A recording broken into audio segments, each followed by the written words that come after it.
Buenas tardes a todos, bienvenidos a esta iniciativa entre Conectas y Chicas Poderosas, una iniciativa que busca llevar el tema del feminicidio a todo el mundo, para que no solamente se conozca este tema dentro de América Latina, para que llegue también a Europa, a Estados Unidos y al resto del mundo.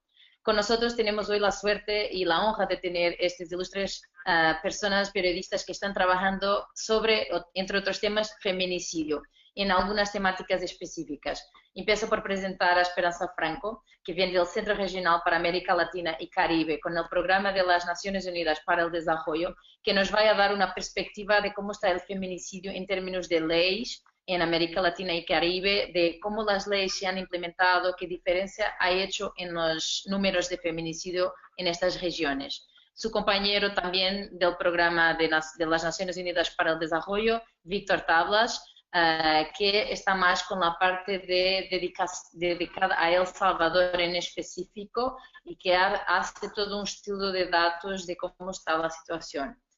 Y de Guatemala nos visita Martín Rodríguez Pellecer, el editor de Nómada en Guatemala, que nos va a hablar no solamente de todos los estudios que ha hecho sobre feminicidio en Guatemala, pero también lo importante papel que desarrolla el periodismo en términos de comunicación a la audiencia y mantener los gobiernos listos con esta historia del feminicidio y cómo el papel del periodismo ha cambiado un poquito la situación.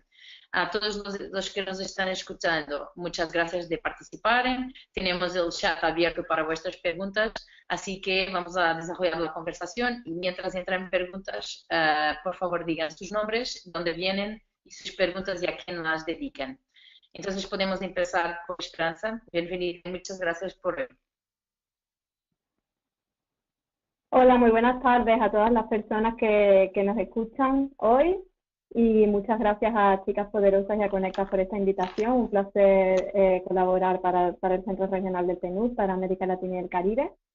Les voy a hacer una presentación breve. Sí les quiero dar como los puntos que voy a tocar, ¿no? Como el índice de la presentación. Primero les voy a hablar un poquito, les voy a dar algunos datos sobre el tema de violencia contra las mujeres y feminicidio en América Latina y el Caribe. Luego les voy a contar un poco cuál es el enfoque del PNUD, del Programa de las Naciones Unidas para el Desarrollo en esta temática. ¿Qué avances ha habido, como comentaba Mariana, qué avances ha habido a nivel legislativo en esta temática? Y cuáles son los desafíos que todavía encontramos en la región. Luego ya uno de los desafíos, que es el tema de la información, de la escasez de información efectiva. Les voy a hablar un poquito de qué claves, en qué nos podemos enfocar en temas de información en feminicidio y violencia contra las mujeres, y un poco algunas experiencias innovadoras que están teniendo los países. Así que bueno, sin más, les comento algunos de los datos que tenemos en la región sobre el tema de violencia contra las mujeres. Bueno, el 28,8% de mujeres en las Américas ha manifestado ser víctima de violencia por parte de su pareja, y un 10,7% ha sufrido violencia sexual fuera de la pareja, o sea que estamos hablando de unas cifras bastante elevadas, teniendo en cuenta que esto es la punta del iceberg, como siempre digo, porque hay un subregistro muy importante de este tipo de violencia. En Centroamérica, 2 de cada 3 mujeres son asesinadas por el hecho de ser mujeres, y en 1 de cada 2 casos el asesino es su pareja o expareja. Estos son datos del Informe de Desarrollo Humano de América Central del PNUD.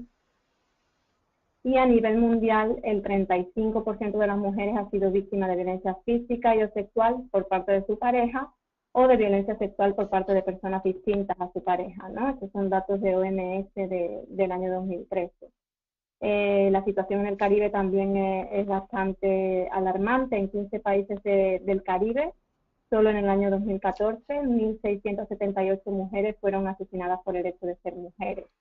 Este es un dato de la CEPAL. 38% del total de homicidios femeninos, feminicidios o femicidios, dependiendo del país, se debe a la violencia conyugal, ¿no? A la violencia que se ejerce en el espacio de la pareja, en la violencia doméstica, intrafamiliar. Y bueno, sigo un poco, estos datos quería darlos como para contextualizar. ¿En qué trabajamos? Desde el PNUD, desde el Programa de Naciones Unidas para el Desarrollo, ¿cómo abordamos esta temática? Primero, contextualizar. Vemos en la violencia contra las mujeres como una violación de los derechos humanos básicos de las mujeres, que les impide el ejercicio de sus otros derechos económicos y políticos, y que es una problemática de inseguridad ciudadana en la región. La nueva Agenda 2030, los Objetivos de Desarrollo Sostenible, nos dicen que eliminar la violencia contra las mujeres es un componente necesario y vital. O sea, no podemos tener desarrollo humano sostenible, hablar de desarrollo humano sostenible si seguimos teniendo estos niveles de violencia contra las mujeres. PNUD apoya tanto a los estados, a los gobiernos, como a las organizaciones de la sociedad civil para mejorar la respuesta a la violencia contra las mujeres, a la respuesta a las sobrevivientes de violencia, involucrando a los hombres y a los niños y jóvenes en la transformación de los estereotipos de género. Trabajamos en 4 ejes: prevención, atención, sanción y reparación, y tenemos ejes transversales como es el eje de medición de la violencia contra las mujeres y desarrollo de capacidades. Sobre los avances legislativos, muy rapidito les comento que según un estudio que terminamos el año pasado, o sea que es un estudio bastante reciente, un estudio sobre la legislación en materia de erradicación de violencia contra las mujeres en 33 países de la región, y los planes nacionales, planes de acción para llevar a la práctica, a implementar la legislación. ¿Esto qué nos dice? Tenemos 9 de 33 países de la región que han sancionado leyes de segunda generación, es decir, leyes integrales. ¿Qué son las leyes integrales? Las leyes integrales amplían y tienen en cuenta distintas manifestaciones de violencia contra las mujeres. Las leyes de primera generación son leyes que solo abordan la violencia en el ámbito doméstico, y estas leyes de segunda generación o leyes integrales abordan la violencia en todos los ámbitos, domésticos, espacios públicos y privados, y tienen en cuenta distintas manifestaciones de violencia contra las mujeres. La violencia física, psicológica, sexual, económica. Espera. Dime. Te puedo interrumpir un rato solo para que expliques qué es las leyes integrales. Es un camino que el gobierno intenta para intentar bajar estas cifras. ¿Nos puedes explicar cómo se desarrolla este contexto de leyes integrales? Ajá. Mira, cuando se empezó a legislar sobre la temática de violencia contra las mujeres, las leyes de América Latina y el Caribe solo tipificaban la violencia en el ámbito doméstico, es decir, la violencia que ejerce tu compañero íntimo, ¿no? Tu pareja o expareja, y en el ámbito de las relaciones familiares. Esas son, digamos, las primeras leyes que comenzaron en la región para abordar la problemática. ¿Qué pasó? Realmente la diferencia fundamental entre las leyes llamadas de primera generación o de violencia doméstica y las leyes de segunda generación o leyes integrales es que las leyes integrales tienen en cuenta las relaciones sociales de poder entre hombres y mujeres en una sociedad patriarcal como la que vivimos. Las leyes sobre violencia doméstica no solo protegían a las mujeres, sino a cualquier miembro del grupo doméstico, del grupo familiar, que sufriera violencia. Entonces, ha habido una pregunta. Sí. ¿Te parece que habiendo este tipo de leyes, que las mujeres y las personas violentadas domésticamente se llegan más adelante para decir que están siendo molestadas, o que es puramente una cosa oficial, pero que al final, ¿cómo es el impacto con la vida de los demás que son afectados por esto? No entendí muy bien la pregunta, perdón. si estas leyes hacen con que la gente de verdad se levante la mano y diga yo estoy siendo violentada en casa, o que estas son leyes que puramente son para lograr cotas de que hay atención a este tema, pero que al final, ¿cuál es el registro de que realmente esto hace una diferencia en cuanto la violencia de género es manifestada públicamente? O sea, una persona que es molestada diga, yo estoy siendo molestada y quiero que las leyes me protejan. La diferencia es que las leyes integrales vienen a ampliar las manifestaciones de violencia que sufren las mujeres. Por ejemplo, en las leyes de violencia doméstica no se incluían distintos tipos de violencia que sufren las mujeres. No incluían, por ejemplo, el tema de feminicidio. Mucha de la legislación en feminicidio ha sido incluida en leyes integrales sobre violencia contra las mujeres. Hay algunos países donde el feminicidio se tipifica de manera independiente, pero hay muchos países donde el femicidio como figura penal está incluido en las leyes integrales de violencia contra las mujeres. Y también hay una diferencia sobre lo que es la atención integral a la violencia y mayor delimitación de las competencias de los diferentes actores de la sociedad, pues desde el sector de administración de justicia, el sector de seguridad, el sector de peritación médico-legal, por ejemplo, para el tema de violencia sexual. Estas leyes establecen que todo este entramado institucional debe de atender la problemática y establecen también normalmente mecanismos de coordinación interinstitucional. Y luego otra cosa muy importante es la responsabilidad del Estado por acción u omisión. Esto es algo nuevo también de las leyes integrales de violencia contra las mujeres. Vale, vale. Entonces, muchas gracias. Quisiera ahora preguntar, Martín, ¿nos puedes contar un poquito de cómo es esta situación en Guatemala? Entre conversas que tenemos, tú me dijiste que, bueno, hay leyes y hay cosas que están siendo hechas por el Estado, pero solo una pequeña porcentaje de personas que son molestadas afirman que lo son. ¿Puedes comentar cómo está la situación en Guatemala? Sí, gracias Mariana por la invitación y gracias también a Conectas. Desde Nómada creemos que el problema de la violencia contra las mujeres es tan epidémico que tiene que ser parte central de nuestra agenda editorial y entonces por eso tratamos de cubrirlo de todas las maneras posibles, por medio de investigaciones escritas, de videos, de motion graphics o de foros en vivo como uno que tuvimos hace 2 días sobre por qué contar cómo el sistema no funciona, el sistema de justicia cuando se es mujer.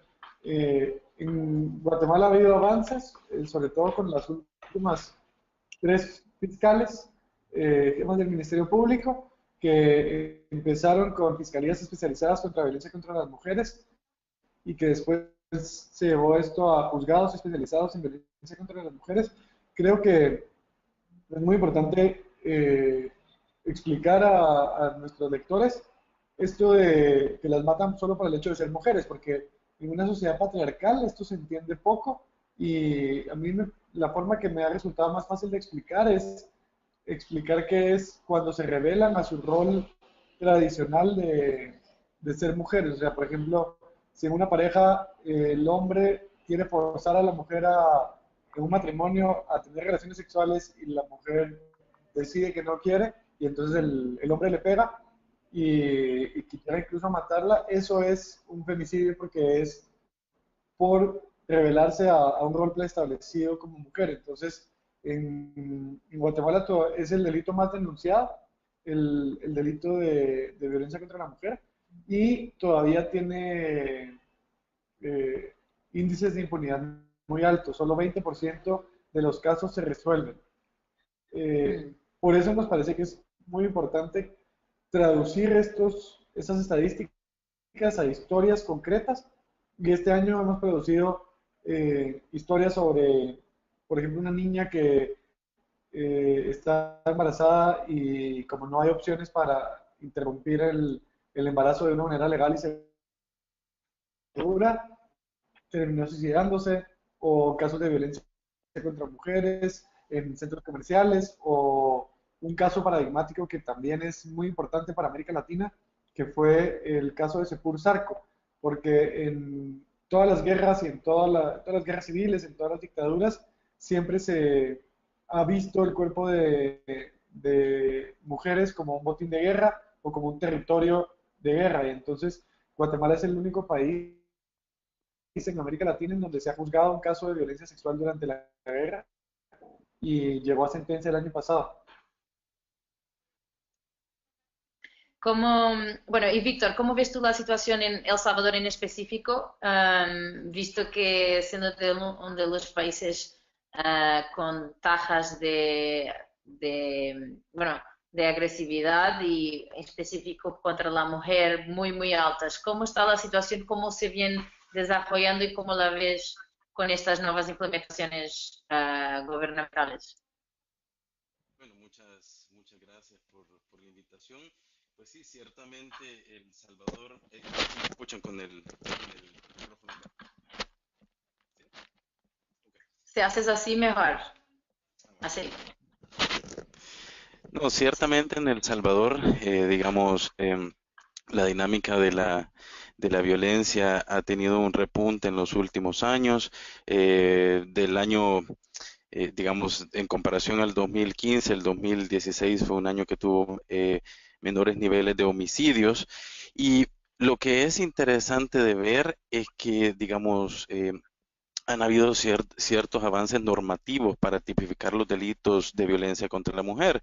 Y entonces es bastante interesante que, digamos, por ejemplo, la Ley Especial Integral para una vida libre de violencia contra las mujeres, la LEIV, pues ya le da forma a esta figura, a este tipo penal del feminicidio. Entonces, digamos, en un país donde los homicidios pues digamos, son altos, se empieza a ver cómo la tipificación empieza a cobrar fuerza, ¿verdad? Los que antes eran, digamos, tipificados como homicidios, ahora se puede ver en las cifras que empiezan a aparecer ya la figura de feminicidio por el respaldo que tiene, digamos, a través de estos marcos normativos. Ujú. Mira, con tantas políticas, lo que estamos aquí intentando es ver cómo podemos mejorar la situación desde el punto de vista político, gubernamental, con leyes, a través del periodismo. Y acá tenemos una pregunta de nuestra chica poderosa Lía Valero, la chica que inició Chicas en Colombia.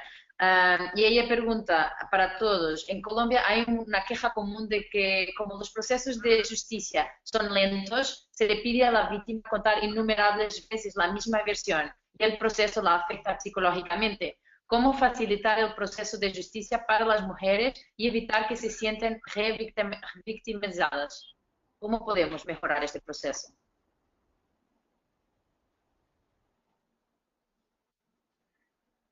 Bueno, esta es una ¿Alguien quiere pregunta, contestar? una gran pregunta. Yo Para, diría que, bueno, no sé si alguno quiere contestar. dale, dale. Dale, dale Yo, esperanza.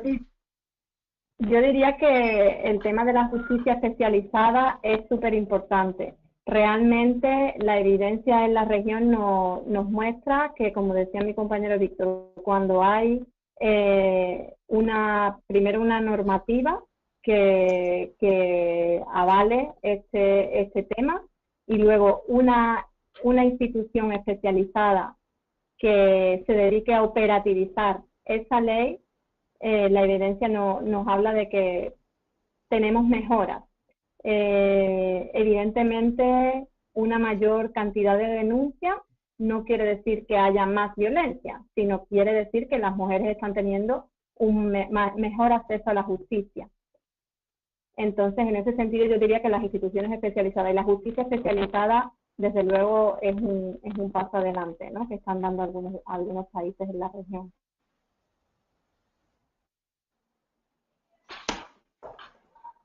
Martín o Víctor, ¿queréis comentar?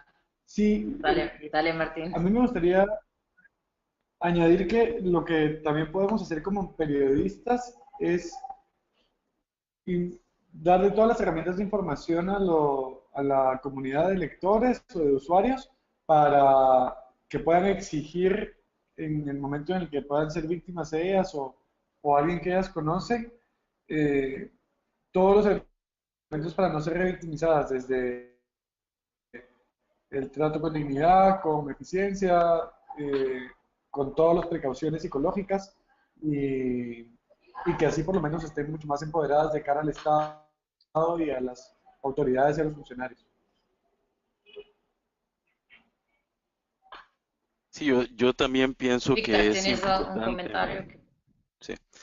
También pienso que es importante que, bueno, digamos, como el sistema eh, de justicia y atención está entrelazado, también es relevante poder contar con números únicos de identificación de casos, ¿verdad?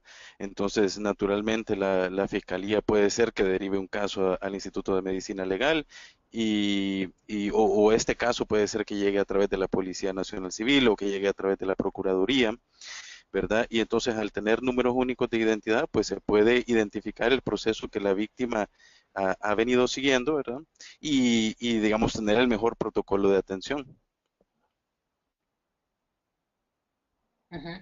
Pero toda esta cuestión de que una mujer que está intentando hacer justicia con las leyes que existen y es afectada por el sistema lento, o sea, hace con que menos mujeres quieran pasar por este sufrimiento de contar su historia de que fueron violentadas over and over again.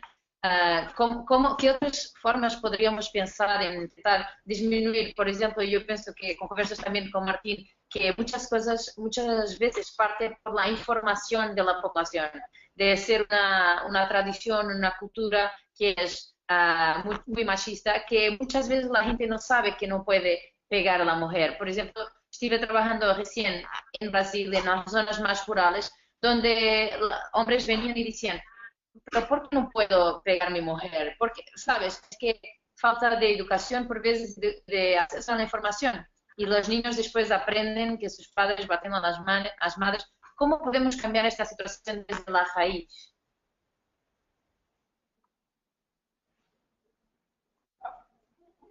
¿Puedo contestar yo? Sí, yo creo que ¿Vale?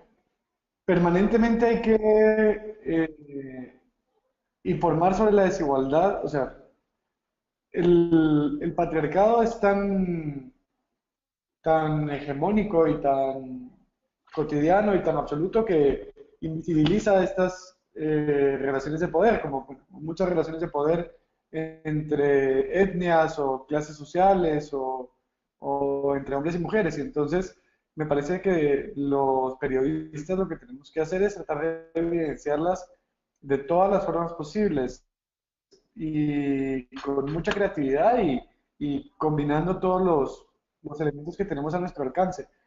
En Nómada, por ejemplo, una de las cosas que hacemos es combinar, eh, procurar un enfoque de género en todas las notas y en todas las coberturas y tratar de balancear desde la cantidad de mujeres en la redacción o tener un mínimo de mujeres en la redacción como una discriminación positiva o de las fuentes o de los panelistas, pero también, por ejemplo, llegamos a otro extremo que va lejos en apariencia lejos de la violencia, que es la soberanía sobre el placer. Y entonces tenemos unos blogs especializados donde solo escriben mujeres como sujetos y no como objetos. Y entonces tratamos de hacer este tránsito de que en la sociedad las mujeres no sean consideradas solo como objetos para el placer y para la reproducción o para ser víctimas de violencia, sino que sean sujetos de plenos derechos.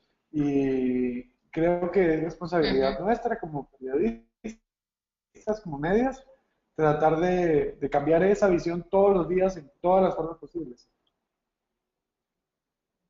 O sea, están utilizando las innovaciones tecnológicas y del periodismo digital para promover herramientas y canales de conversación y para poner el tema encima de la mesa. Eso pienso que es un apoyo para las leyes gubernamentales y la importancia de contar con el marco legal y el apoyo de los periodistas y de los civiles que intentan llevar esta situación para adelante.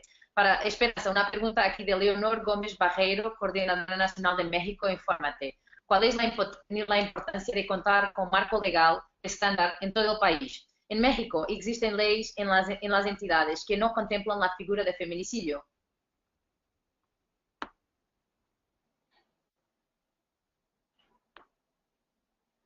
México, ¿puedo contestar?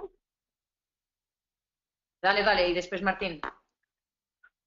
Sí, México sí tiene tipificado el femicidio. De hecho, la ley integral de México es una ley es una ley para una vida libre de violencia de las mujeres y es una ley inspiradora para muchas de las otras leyes que se han hecho en la región. Eh, pero ¿cuál era la pregunta exactamente, además de los de femicidio? ¿Cuál es la importancia de contar con marco legal estándar en todo el país?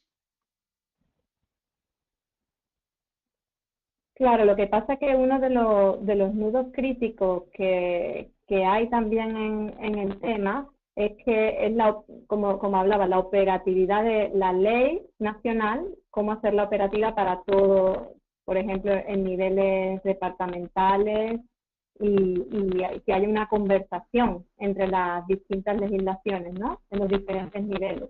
Eso sí es claro que es un desafío, pero hacia allá van los países poco a poco con el gran desafío mayor que es la falta de recursos económicos destinados a estas políticas y a estos planes de erradicación de violencia contra las mujeres. Realmente recaen sobre todo en los mecanismos para adelanto de las mujeres, que son los institutos de la mujer o ministerios de la mujer, y que ya de por sí tienen un presupuesto muy limitado. Entonces, dentro de todas las funciones que tienen que hacer, tienen que atender esta problemática de violencia contra las mujeres con un presupuesto ínfimo. Entonces, eso Ujú, está muy ligado, ¿no? Pero sí coincido con, con esta persona, porque es cierto que ahí tenemos un nudo crítico en el que trabajar. ujú. Martín, ¿tienes algo que quieres comentar sobre esto?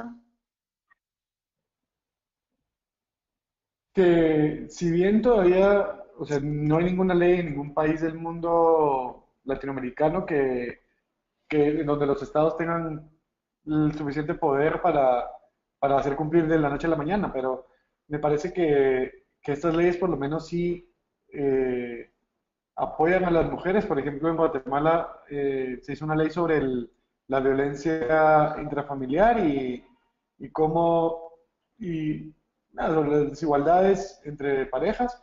Y entonces, por ejemplo, ahora si una mujer queda embarazada y el hombre no quiere hacerse responsable, está obligado el hombre a hacerse el examen de ADN.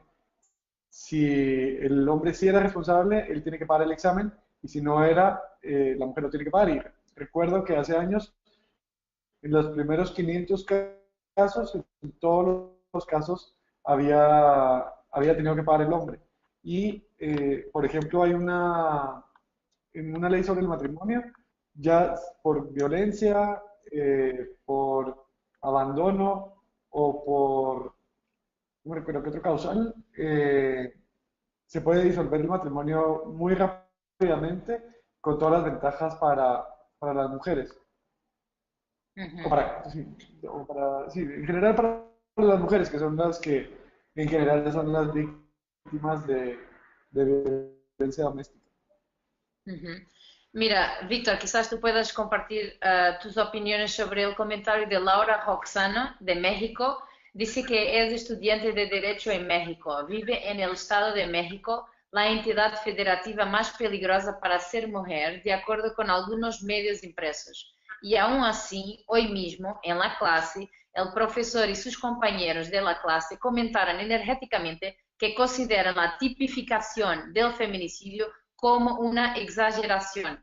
Estudiantes de Derecho en contra de la tipificación. A ella le parece sumamente preocupante. Víctor, ¿qué opinas tú que trabajas con este tipo de informaciones? ¿Cómo está la situación de tipificación y estudiantes de Derecho que se pueden decir, gente muy informada, teniendo este tipo de reacción?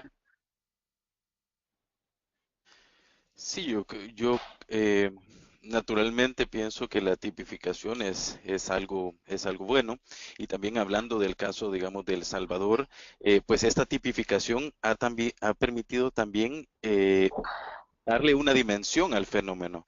Entonces, digamos, esto, digamos, a través de las cifras, el caso específico de El Salvador, la ley mandata la creación de un sistema nacional de estadísticas e información sobre eh, delitos de violencia contra la mujer, y entonces mandata también la generación de un informe anual. Entonces yo considero que estas tipificaciones dan paso a que se pueda contabilizar el fenómeno y a partir digamos, de estas cifras, pues eh, poner en contexto que sí es, digamos, un fenómeno importante, ¿verdad? Y tener con base a evidencias, digamos, las mejores tomas de decisiones. Esperanza, ¿qué opinas tú? Que gente formada que está en la universidad sigue con este tipo de preocupación, de pensar que somos unas exageradas, que la cosa no está tan mal porque somos histéricas. ¿Qué te parece? Bueno, es un reflejo, como decíamos, de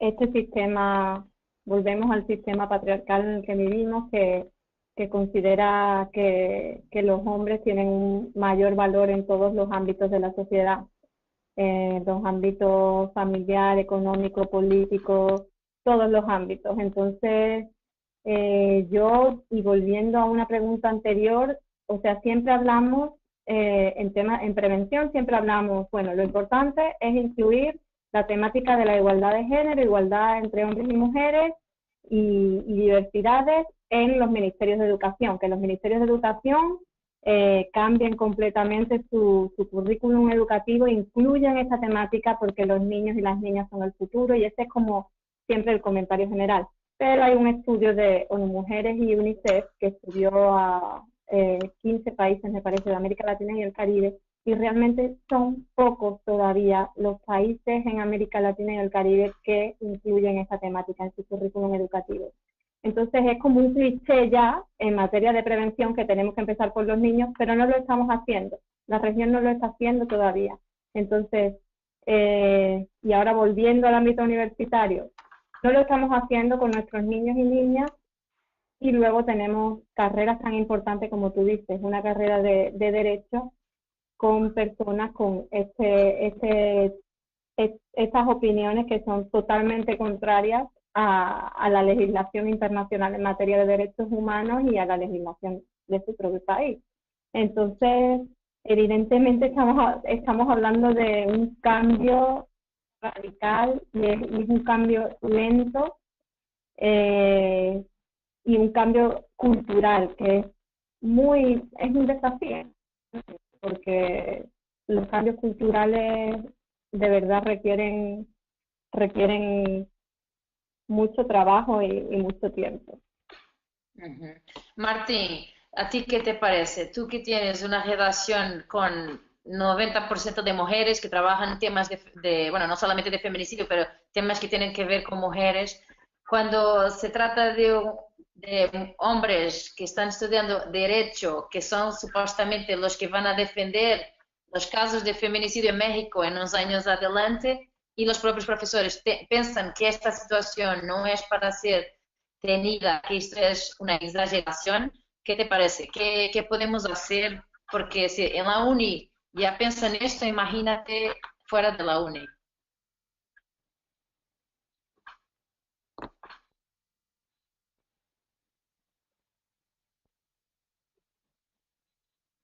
Martín, no se escucha. Martín, no se escucha.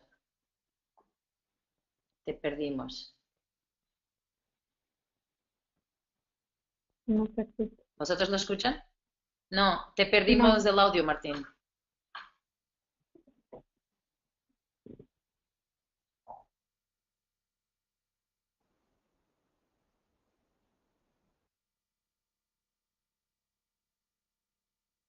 Te perdimos. ¿Ahora? No. Bueno, Sí, te perdimos ahora. me- Ah, ahora sí, sí, dale.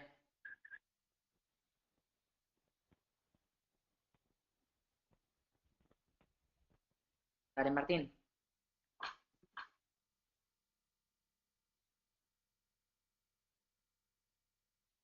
Bueno, pienso que Martín se quedó con algún problema técnico. Vamos a seguir quizás. Vosotros no lo escuchan, ¿verdad? Ok, así que llegue, No, le pregunto de nuevo, le preguntaré de nuevo esta pregunta. Entonces, Víctor, te puedo seguir con la próxima pregunta. Viene de Carlos Alberto Pacheco, de México.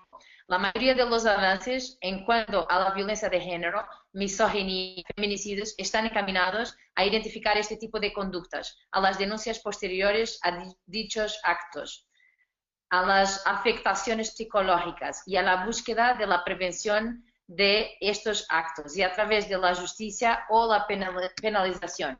Pero siento que a lo que llevará esto es solo a más denuncias, a solo ventilar más casos de violencia de género, sin atacar el problema de fondo, una educación basada en el respeto a la mujer. Mi pregunta es, ¿cómo se está trabajando para cambiar el tipo de cultura machista que predomina en la actualidad, para cambiar este tipo de no voy a violentar a la mujer porque podrían castigarme, o no voy a violentar a la mujer y punto?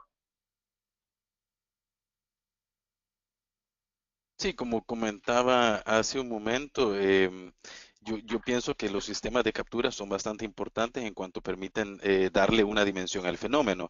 Ahora, también eso implica producir mejoras en los sistemas de justicia para que no simplemente tengamos conteos más altos, ¿verdad? Y mujeres haciendo fila esperando alguna atención o digamos, justicia. En ese sentido, pues, eh, retomando un poco la pregunta eh, que me hacías, eh, digamos, también creo que las campañas de concientización son bastante importantes y esto incorporarlo también, como decía Esperanza, al sistema educativo, ¿verdad? Entonces, naturalizar esto en los niños, en las niñas, ¿verdad? Porque, o sea, es bien peculiar que no mucha gente realmente entiende la violencia, ¿verdad? La violencia contra la mujer, la violencia feminicida, no mucha gente la entiende.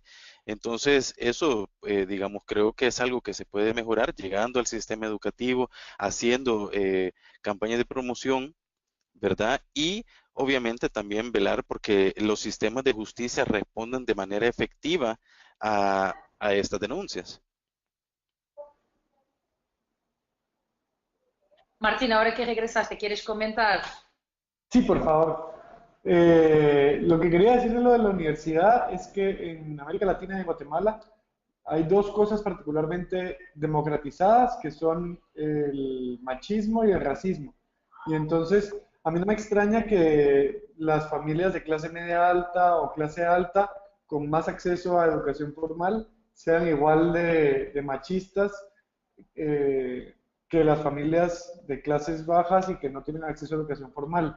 Creo que la oportunidad que tenemos los medios es de intervenir en esta transmisión generacional de machismo y de racismo y dar información y facts y hechos y ángulos que permitan que los jóvenes puedan cuestionarse y sobre todo cuestionar a los profesores y a los alumnos en las aulas y explicar por qué no son exageraciones, sino son muertes y golpes y violaciones todos los días, pero como no pasan enfrente de los hombres o no se denuncian o no se entiende la dimensión de las violencias desde el acoso callejero hasta las violaciones sexuales, simplemente se ignoran y se invisibilizan. Entonces creo que es responsabilidad de todos en las aulas y de los periodistas en particular hacer que esto se vuelva visible para que pueda ser cambiable. Esperanza, ¿quieres contribuir con tu opinión? bueno, yo creo que es muy importante, además de lo que ya había comentado de incluir el tema de la igualdad de género y la lucha contra la violencia hacia las mujeres desde los ministerios de educación y con los niños y niñas, también me parece importante el tema del trabajo con hombres para la igualdad de género. Realmente hay ya un trabajo importante desde muchas organizaciones, sobre todo de sociedad civil. Hay trabajo con hombres en este sentido, pero falta una institucionalización de este trabajo, ¿no? Con hombres, sobre todo con jóvenes, porque ya yo siempre digo que cuando ya son demasiado mayores, ya cada vez está más difícil, pero con hombres jóvenes sí hay evidencia en la región por ejemplo, organizaciones como Promundo tiene un trabajo interesante con jóvenes que ha demostrado eficacia y que ha demostrado cambios en los comportamientos de estos jóvenes, cambios hacia una mayor igualdad, hacia una mayor asunción de responsabilidades en materia de salud sexual y reproductiva. O sea, realmente el trabajo con jóvenes o varones a mí me parece fundamental. Y esto se puede hacer desde las políticas se debería de incluir más en estas políticas integrales, en estos planes nacionales de erradicación de violencia contra las mujeres, que no está tanto, y en las políticas de seguridad ciudadana de la región, que trabajan a nivel local, y hay planes locales de seguridad ciudadana que cuentan con participación de la comunidad, en donde este trabajo con hombres jóvenes para la igualdad de género me parece que es crucial y fundamental, porque es ahí donde tenemos el déficit, ¿no?, de intervenciones. En Brasil hay un movimiento que se llama Papo de Homem, que significa conversa de hombres, que es juntar civiles, hombres, para hablar sobre cómo tratar a la mujer, que no toca baterle, pegarle, etcétera, para una educación ya cuando la gente es grande. Bueno, restan 5 minutos.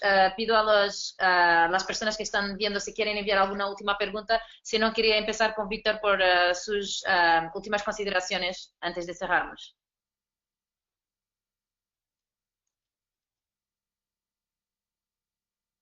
No, bueno, ¿Qué mensaje quieres dejar acá?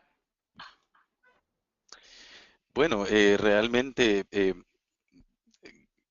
siempre tomando como ejemplo el caso de El Salvador, porque es uno que conozco, ¿verdad? Aquí, digamos, hay evidencia que la tipificación, que el impulso que le ha dado esta ley a la tipificación de estos delitos, le ha dado bastante fuerza a la denuncia, ¿verdad? Por ejemplo, y también a la formulación de políticas públicas que son basadas en evidencia. Entonces, obviamente, todo el trabajo no está hecho, falta bastante que hacer, pero es bastante interesante ver todo el impulso que ha cobrado a partir de la aprobación de estas leyes.